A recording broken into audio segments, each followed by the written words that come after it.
Tá bem pior, né? Senhores vereadores, vereadora, aos presentes no plenário e a todos que acompanham ao vivo pelo site da Câmara Municipal, uma boa noite. Boa noite. Constatado o número legal de dias, declara aberta a 32ª sessão ordinária da Câmara Municipal de Ipiranga, Estado do Paraná, realizada em 9 de setembro de 2024. De imediato, passamos à leitura da ata da sessão anterior.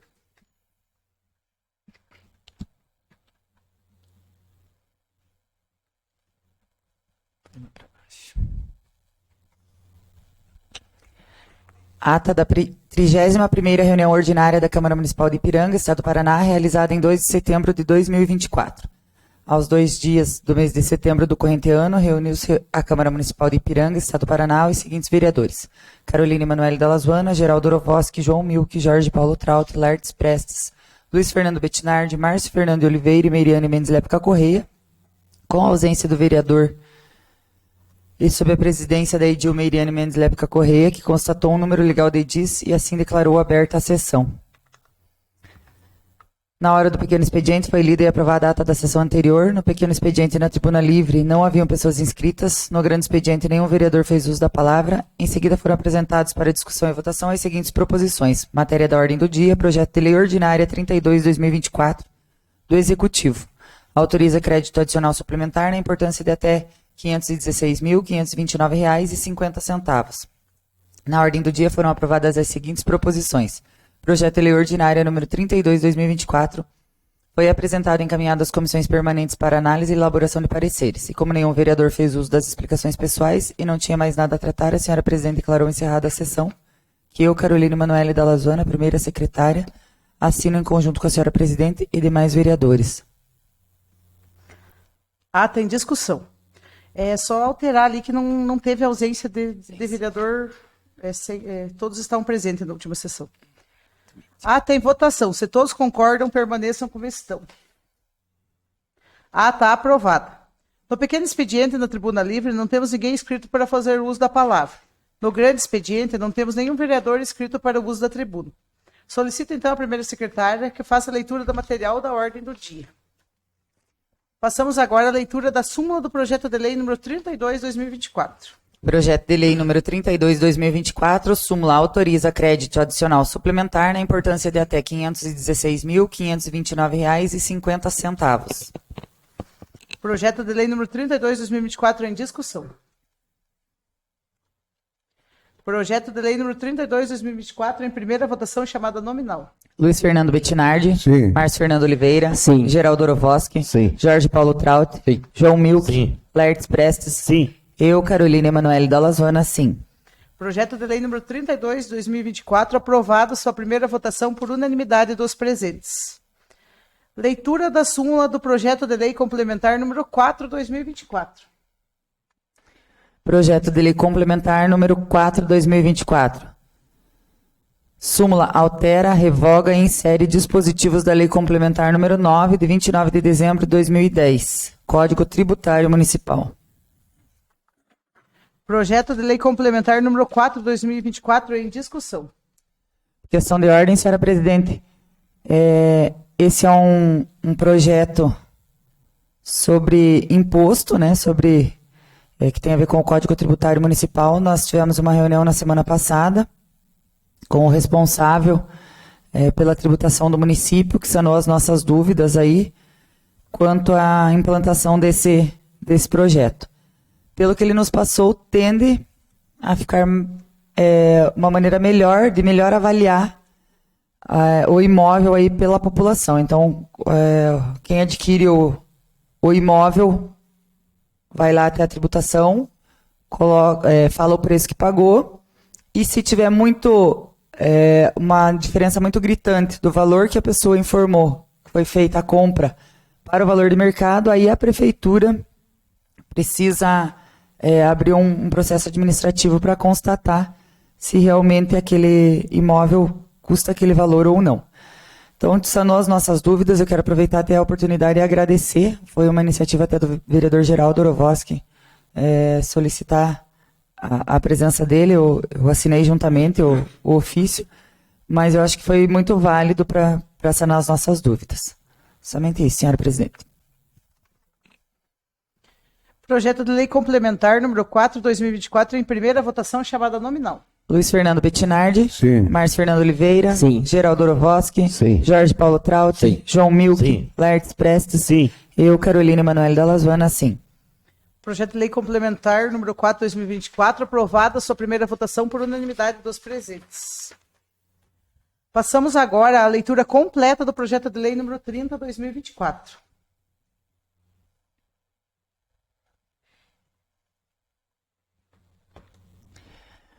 Projeto de Lei número 30, 2024, súmula dispõe sobre a política municipal dos direitos da mulher e institui o Conselho Municipal dos Direitos da Mulher, conferência, plano, fundo municipal e dá outras providências. A Câmara Municipal de Ipiranga, Estado do Paraná, aprovou e eu, prefeito municipal, sanciono a seguinte. Lei. Capítulo 1. Das disposições iniciais. Artigo 1º. Esta lei institui a política municipal dos direitos da mulher de Ipiranga e cria o Conselho Municipal dos Direitos da Mulher. CMDM. Parágrafo único. Na consecução desta política, cumprir-se-ão as diretrizes da legislação federal e estadual vigentes e pertinentes à política nacional e estadual dos direitos da mulher, como estabelece a Lei Federal nº 7.353, de 29 de agosto de 1985. Capítulo 2. Da criação, competência e composição do Conselho. Seção 1, subseção 1, da criação. Artigo 2º. Fica instituído o Conselho Municipal dos Direitos da Mulher, órgão colegiado de caráter consultivo, deliberativo e fiscalizador da política de defesa dos direitos da mulher, vinculado ao Poder Executivo Municipal, cuja finalidade é promover políticas que visem eliminar a discriminação, violência contra a mulher e assegurar sua participação nas atividades políticas, econômica e cultural da sociedade. Subseção 2 da competência. Artigo 3º. Compete ao Conselho Municipal dos Direitos da Mulher: 1. Cooperar com os órgãos governamentais e não governamentais na elaboração e no acompanhamento de programas que visem a ampliação da participação política pública da mulher, especialmente nas áreas de saúde, educação, cultura, assistência social, trabalho e organização comunitária. 2. Defender a manutenção e expansão dos serviços e ou programas de combate à exploração sexual e à violência contra a mulher. 3. Promover o incentivo e o apoio à realização de eventos, estudos e pesquisas, fóruns, seminários, simpósios e outros no campo da proteção, promoção e da defesa dos direitos da mulher. 4. Convocar a Conferência Municipal dos Direitos da Mulher conforme a orientação do Conselho Estadual e Nacional e estabelecer as normas de funcionamento em regimento próprio. 5. Incentivar e acompanhar a execução de programas que priorizem a questão do gênero. 6. Incentivar e apoiar a participação da mulher nas diversas entidades comunitárias, estimulando sua organização social e política. 7. Defender os direitos da mulher, fiscalizando e fazendo cumprir a legislação pertinente. 8. Incentivar a criação, parceria, convênios de redes de proteção, de apoio à mulher e à criança, tais como casas de abrigo, núcleos de apoio psicossocial, creches, centro de referência e assemelhados. 9. Propor aos poderes constituídos de modificação nas estruturas dos órgãos governamentais diretamente ligados à promoção, proteção e defesa dos direitos da mulher. 10. Aprovar, de acordo com critérios estabelecidos no regimento interno, o cadastramento de entidades de defesa ou atendimento à mulher que pretendam integrar o Conselho. 11. Receber petições, denúncias, reclamações, representações ou queixas de qualquer pessoa por desrespeito à mulher, adotando medidas cabíveis. 12. Eleger por voto direto dentro dos membros do Conselho a comissão diretora. 13. Manter canais permanentes de comunicação com os movimentos de defesa dos direitos da mulher, apoiando o desenvolvimento de grupos autônomos do município. 14. Convocar a cada 2 anos ou extraordinariamente por maioria absoluta de seus membros a Conferência Municipal de Políticas para a Mulher, que terá como atribuições: 15. Avaliar a situação das políticas de atendimento à mulher. 16. Aprovar diretrizes e propostas para o aperfeiçoamento e fortalecimento das políticas para as mulheres. 17. Eleger as delegadas à Conferência Estadual, preparatória à Conferência Nacional de Políticas para as Mulheres. Parágrafo único. O Conselho Municipal dos Direitos da Mulher terá o prazo de 60 dias a contar da data de posse dos referidos conselheiros para propor o regimento interno que irá reger normas pertinentes ao Conselho. Subseção 3 da composição do Conselho. Artigo 4º. O Conselho Municipal dos Direitos da Mulher será composto por 10 conselheiros titulares e de igual número de suplentes. Artigo 5º, as representações serão do poder público e não governamentais de maneira paritária, sendo 5 governamentais e 5 não governamentais. Artigo 6º, para a nomeação dos membros do Conselho Municipal dos Direitos da Mulher deverão ser adotados os seguintes procedimentos. 1. Os representantes dos órgãos governamentais serão indicados através de ofício expedido pelo titular de cada pasta ao CMDM. 2. Os representantes dos órgãos não governamentais serão indicados pelos respectivos segmentos, devendo compor o Conselho todas as entidades, organizações que atuam na comunidade com as questões de gênero e direitos da mulher, considerado clube de mães, associações, grupos de mulheres, agricultoras, familiares, trabalhadoras rurais e sindicatos. Parágrafo 1º. Os grupos informais de mulheres terão um prazo de até 2 anos a partir da data de inclusão no Conselho para formalizar suas organizações. Parágrafo 2º. A escolha das representações não governamental deverá ocorrer em fórum próprio para a escolha das organizações que irão compor o Conselho. Capítulo 2. Da nomeação e do mandato. Artigo 7º. Os membros governamentais e não governamentais e seus respectivos suplentes serão nomeados para um mandato de 2 anos, período em que não poderão ser destituídos, salvo por razões que motivem a deliberação da maioria do colegiado. Parágrafo 1º. Os membros representantes da sociedade civil poderão ser reconduzidos para um novo mandato, atendidas as condições que forem estipuladas pelo regimento interno do Conselho. Parágrafo 2º. Os membros do poder público poderão ser reconduzidos para mandato sucessivo, desde que não exceda 4 anos seguidos. Artigo 8º. Os membros e os suplentes do Conselho Municipal dos Direitos da Mulher não receberão qualquer tipo de remuneração, sendo seu exercício considerado relevante serviço público prestado ao município. Capítulo 4. Da estrutura do Conselho. Artigo 9º. O Conselho Municipal dos Direitos da Mulher terá a seguinte estrutura. 1. Comissão diretora composta por presidente, vice-presidente e secretária. 2. Comissões de trabalho constituídas por resolução do plenário. 3. Plenário. 4. Secretaria Executiva. Artigo 10. O Conselho Municipal dos Direitos da Mulher reunir-se-á ordinariamente a cada mês e, extraordinariamente, por convocação de seu presidente ou pela maioria absoluta dos seus membros. Artigo 11. O Poder Executivo prestará o necessário apoio técnico, financeiro e administrativo para a consecução das finalidades do Conselho Municipal dos Direitos da Mulher. Artigo 12. O Poder Executivo dará posse ao primeiro Conselho Municipal dos Direitos da Mulher no prazo de 60 dias a contar data da publicação desta lei. Artigo 13. A organização, competência e funcionamento do Conselho Municipal dos Direitos da Mulher serão disciplinados em regimento interno a ser aprovado por ato próprio do referido Conselho, no prazo de 90 dias da data de posse de seus membros. Capítulo 5 da Conferência Municipal dos Direitos da Mulher. Artigo 14. Fica instituída a Conferência Municipal dos Direitos da Mulher, órgão colegiado de caráter consultivo, deliberativo e avaliativo composto por delegados, representantes das instituições e organizações que atuam em prol dos direitos da mulher e equidade de gênero, que se realizará a cada 2 anos. Capítulo 6 do Plano Municipal de Políticas Públicas para Mulheres. Artigo 15. O Plano Municipal de Políticas Públicas para Mulheres é um instrumento de planejamento estratégico que contempla propostas para execução e o monitoramento da política para as mulheres no âmbito do município de Ipiranga. Parágrafo 1º. A elaboração do Plano Municipal de Políticas Públicas para Mulheres dar-se-á a cada 4 anos, coincidindo com a elaboração do Plano Plurianual e contemplará 1. Diagnóstico socioterritorial. 2. Objetivos gerais e específicos. 3. Diretrizes e prioridades deliberadas. 4. Ações estratégicas para sua implementação. 5. Metas estabelecidas. 6. Resultados e impactos esperados. 7. Recursos materiais, humanos e financeiros disponíveis e necessários. 8. Mecanismos e fontes de financiamento. 9. Indicadores de monitoramento e avaliação. E 10. Cronograma de execução. Parágrafo 2º. O Plano Municipal de Políticas para as Mulheres, além do estabelecido no parágrafo anterior, deverá observar 1. As deliberações das conferências da mulher. 2. Metas nacionais e estaduais pactuadas que expressam o compromisso para o aprimoramento da política da mulher no município. 3. Ações articuladas e intersetoriais. 4. Ações de apoio técnico e financeiro à gestão da política da mulher.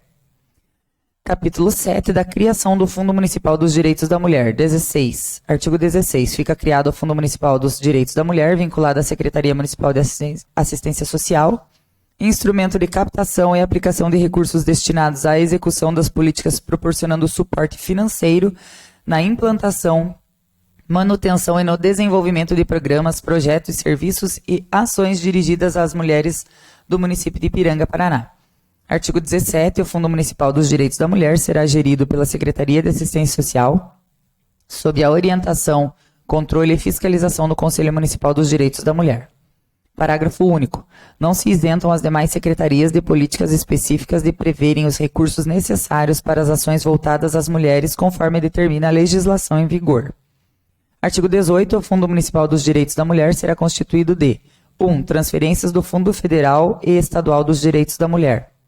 2. As transferências do município, da União, do Estado e de seus órgãos e de suas respectivas autarquias, fundações, fundos, empresas públicas e sociedades de economia mista. 3. Doações, auxílios, contribuições, subvenções e transferências de entidades públicas ou privadas, nacionais e internacionais. 4.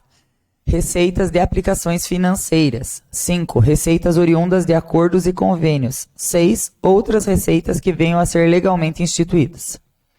Artigo 19. Os recursos que compõem o fundo serão depositados em instituições financeiras oficiais em conta especial sob a denominação Fundo Municipal dos Direitos da Mulher e sua destinação será deliberada por meio de projetos, programas e atividades aprovadas pelo Conselho Municipal dos Direitos da Mulher.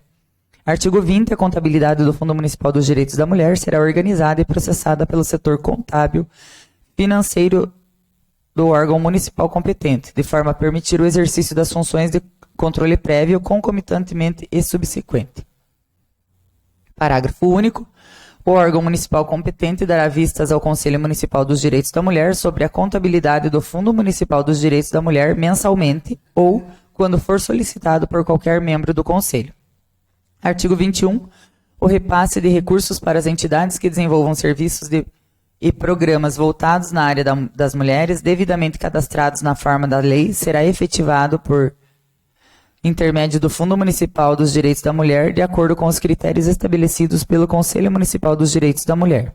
Parágrafo único. As transferências de recursos para as entidades públicas e privadas voltadas ao atendimento às mulheres processar-se-ão mediante convênios, contratos, acordos ou ajustes, obedecidos à legislação vigente sobre a matéria e de conformidade com os programas, projetos e ações aprovados pelo Conselho Municipal dos Direitos da Mulher. Artigo 22. O prefeito municipal, no prazo de 90 dias da publicação dessa lei, efetivará, através do ato próprio, as normas relativas à estruturação, organização, operacionalização do Fundo Municipal dos Direitos da Mulher, mediante proposta apresentada pela Secretaria de Assistência Social. Artigo 23. Para o primeiro ano do exercício financeiro, o Poder Executivo remeterá à Câmara Municipal projeto de lei específica de orçamento do Fundo Municipal dos Direitos da Mulher. Parágrafo único. A partir do exercício do primeiro ano financeiro, o Poder Executivo providenciará a inclusão das receitas e das despesas autorizadas por esta lei na Lei de Diretrizes Orçamentárias, LDO, e na Lei Orçamentária Anual, LOA, quando da elaboração do Orçamento Municipal. Capítulo 8 das disposições finais. Artigo 24. Caberá ao município de Ipiranga o subsídio necessário e a adoção de medidas administrativas, financeiras e judiciais necessárias à garantia dos direitos da mulher. Artigo 25. Considera-se instalado o Conselho Municipal dos Direitos da Mulher em sua primeira gestão, com a publicação dos nomes de seus integrantes em órgãos de imprensa de grande circulação no município de Ipiranga e respectiva posse dos mesmos, cabendo ao Poder Executivo dispor da estrutura necessária para o funcionamento do Conselho. Artigo 26. As despesas decorrentes da execução da presente lei correrão à conta de verbas próprias oriundas do orçamento vigente, suplementadas, se necessário. Artigo 27. Essa lei entra em vigor na data de sua publicação. Gabinete do Prefeito, 26 de agosto de 2024, Douglas Davi Cruz, Prefeito Municipal. O projeto de lei número 30/2024 será encaminhado às comissões de Economia, Finanças e Fiscalização e Educação, Saúde e Ecologia para análise e elaboração de parecer. Agora passamos à leitura completa do projeto de lei número 34/2024. Projeto de lei número 34/2024, súmula. Dispõe sobre a obrigatoriedade de contratação de mulheres vítimas de violência doméstica e familiar pelas empresas prestadoras de serviços contínuos com regime de dedicação exclusiva de mão de obra contratadas pela administração direta e indireta do município de Ipiranga e da outras providências. A Câmara Municipal de Ipiranga, Estado do Paraná, aprovou e eu, prefeito municipal, sanciono a seguinte lei. Artigo 1º. As empresas prestadoras de serviços contínuos com regime de dedicação exclusiva de mão de obra, nos termos do disposto no inciso 16 do caput do artigo 6º da Lei 14.133, de 1º de abril de 2021, contratadas pela administração direta e indireta do município de Ipiranga, ficam obrigadas a contratar mulheres vítimas de violência doméstica e familiar conforme a definição do artigo 5º da Lei Federal nº 11.340, de 7 de agosto de 2006, Lei Maria da Penha. Parágrafo 1º. Para fins do disposto no caput desse artigo, os contratos deverão conter cláusula reservando o percentual mínimo de 10% das vagas para as mulheres em situação de vulnerabilidade econômica decorrente da violência doméstica e familiar atendida à qualificação profissional. Parágrafo 2º. O disposto no caput desse artigo aplica-se a contratos com quantitativos mínimos de 25 colaboradores. Artigo 3º. As vagas em que trata o caput desse artigo incluem mulheres trans, travestis e outras possibilidades do gênero feminino, nos termos do disposto no artigo 5º da Lei 11.340, de 7 de agosto de 2006. Parágrafo 4º. A contratação das trabalhadoras se dará mediante acesso ao cadastro e indicação elaborada através do CREAS, da Secretaria Municipal de Assistência Social do município de Ipiranga. Parágrafo 5º. A identidade das trabalhadoras contratadas por intermédio desta lei deverá ser mantida em sigilo pela prestadora, vedado qualquer tipo de discriminação no exercício das funções, permitida a comunicação da situação ao município em estrita necessidade de defesa, quanto ao descumprimento da obrigação contratual ou perante aos órgãos de controle. Artigo 2º. A empresa interessada em prestar serviços descritos no caput do artigo 1º dessa lei, a administração direta e indireta do município de Ipiranga, deverá encaminhar concomitantemente com os documentos exigidos na habilitação, carta de compromisso afirmando sua disposição em destinar no mínimo 10% das vagas de emprego relacionadas ao objeto do respectivo contrato administrativo a mulheres vítimas de violência doméstica e familiar. Parágrafo 1º. Os editais de licitação e avisos de contratação direta relativos à contratação de serviços descritos no caput do artigo 1º dessa lei deverão conter cláusula que contenha a determinação prevista no caput desse artigo. Parágrafo 2º. A observância do percentual de vagas reservadas por essa lei dar-se-á durante todo o período de prestação de serviço. Artigo 3º. Na hipótese de não preenchimento da cota prevista no caput do artigo 2º dessa lei, as vagas remanescentes serão revertidas para as demais mulheres trabalhadoras. Artigo 4º. Fica assegurado à administração direta e indireta do município de Ipiranga, em observância ao melhor interesse público, o direito de solicitar à empresa contratada, nas condições descritas no caput do artigo 1º dessa lei, a substituição de profissional, mesmo em se tratando de trabalhadora mulher cotista, nas condições descritas nesta lei, nas hipóteses de descumprimento reiterado de suas obrigações ou de não adaptação à rotina laboral. Parágrafo único. Caso a substituição da trabalhadora integrante da reserva de vagas prevista nessa lei nas condições descritas no caput desse artigo acarrete o descumprimento pela empresa contratada do percentual mínimo descrito no parágrafo 1º do artigo 1º dessa lei, não lhe será aplicada qualquer sanção. Artigo 5º. Nas renovações de contrato cuja publicação do edital se dê após vigência desta lei ou em seus aditamentos será observado o disposto nessa lei. Artigo 6º. Para a consecução dos objetivos desta lei, os poderes executivo e legislativo do município de Ipiranga poderão celebrar convênios com entidades da sociedade civil. Artigo 7º. Essa lei entra em vigor na data de sua publicação. Caroline Emanuele Dalla Zuana, primeira secretária. Justificativa. Nobres pares. É certo que a Lei Federal nº 11.340, 2006, Lei Maria da Penha, trouxe inúmeros avanços no que se refere ao enfrentamento das mais variadas formas de violência de gênero. A lei é fruto de duas convenções internacionais, a Convenção sobre a Eliminação de todas as formas de discriminação contra as mulheres, da ONU, de 1979, e a Convenção Interamericana para Prevenir, Punir e Erradicar a Violência contra a Mulher, em 1994. A Lei Maria da Penha traz em seu bojo diversos mecanismos de assistência e proteção às mulheres em situação de violência doméstica e familiar, mesmo em face do avanço já alcançado pela Lei Maria da Penha. Porém, muito ainda deve ser feito para a proteção da mulher vítima de violência doméstica. Nesse sentido, com o advento da Lei 14.133/2021, o ordenamento jurídico nacional passou a contemplar mais uma ferramenta de proteção às mulheres ao estabelecer que os editais de licitação, na forma prevista em regulamento, poderão fixar que percentual mínimo de mão de obra responsável pela execução do objeto seja composta por mulheres vítimas de violência doméstica. Artigo 25. O edital deverá conter o objeto de licitação e as regras relativas à convocação, ao julgamento, à habilitação, aos recursos e às penalidades da licitação, à fiscalização e à gestão do contrato, à entrega do objeto e às condições de pagamento.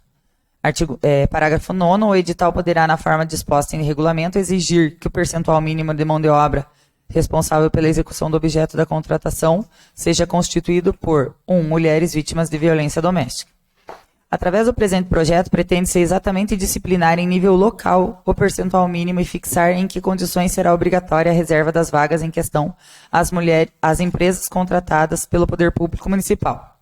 E, desse modo, instituir mecanismos de assistência e proteção às mulheres vítimas de violência doméstica e familiar, que, em razão dessa violência, se encontrem em situação de vulnerabilidade econômica. O projeto prevê que a obrigatoriedade recairá apenas sobre as empresas contratadas que prestam serviço de natureza contínua, com regime de dedicação exclusiva de mão de obra, seguindo o regulamento em nível federal previsto no Decreto Federal número 11.430 de 2023. Cumpre também esclarecer que a proposta é constitucional. A Suprema Corte, nos autos do ARE 1342558, em decisão monocromática do ministro Edson Fachin, restabeleceu vigência da lei semelhante declarada inconstitucional pelo Tribunal de Justiça do Estado de Goiás. No voto, o ministro Edson Fachin enaltece a compreensão de que se trata de matéria constitucional fundamentada na dignidade da pessoa humana e que o Poder Legislativo é competente para legislar sobre esse tema.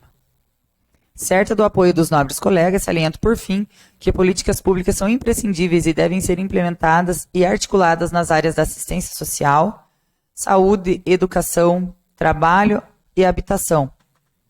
Porque tão cruel quanto a agressão é o abandono dos órgãos públicos. A mulher em condições de vulnerabilidade não pode ser abandonada à própria sorte, sem políticas que possibilitem o acesso ao mercado de trabalho e, portanto, à renda, essencial para que alcance sua autonomia e dignidade. Sala das Sessões, 30 de agosto de 2024, Carolina Emanuele Dalla Zuanna, primeira secretária. O projeto de lei número 34/2024 será encaminhado às comissões de Economia, Finanças e Fiscalização e Educação, Saúde e Ecologia, para análise e elaboração de pareceres. Passamos agora à leitura da súmula do projeto de lei número 35/2024. Projeto de lei número 35 de 2024, súmula dispõe sobre a LDO, Lei das Diretrizes Orçamentárias para a elaboração do orçamento anual do município para o exercício de 2025. O projeto de lei número 35/2024 seguirá sua tramitação conforme regimento interno. O projeto na íntegra vai estar no site da Câmara, se alguém tiver interesse. Por se tratar de 130 páginas, a gente vai deixar...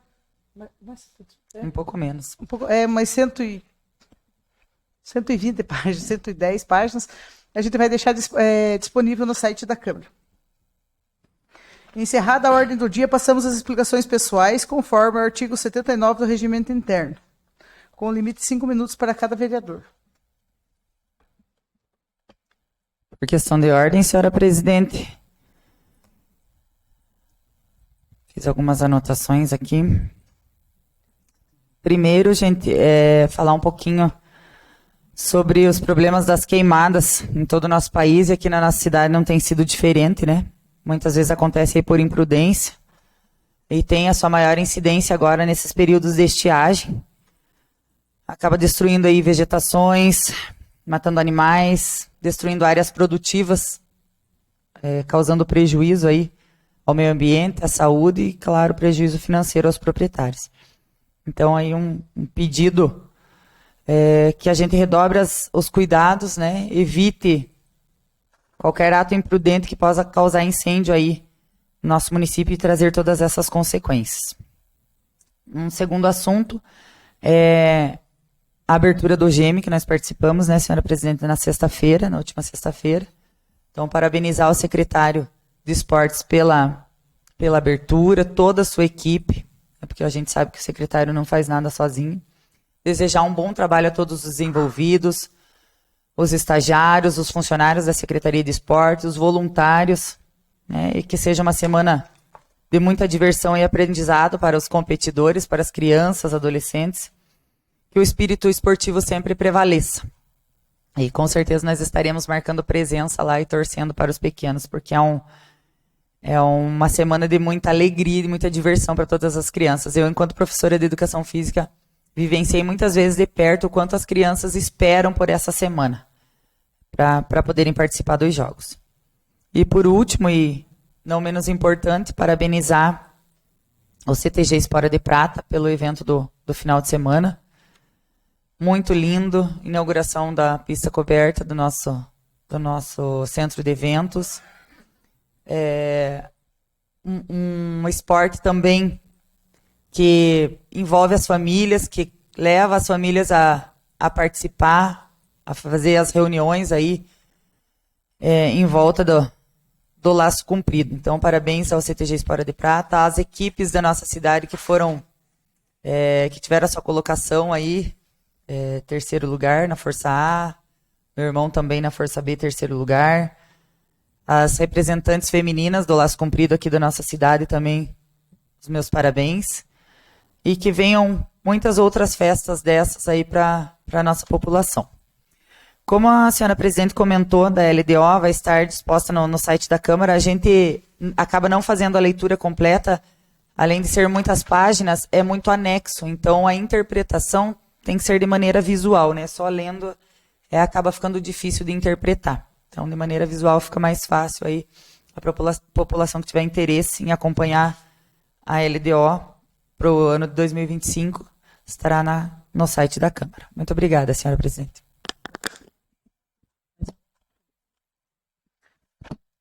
Sem mais nada a tratar, declaro encerrada a presente sessão. Uma boa noite e uma boa semana a todos. Boa noite.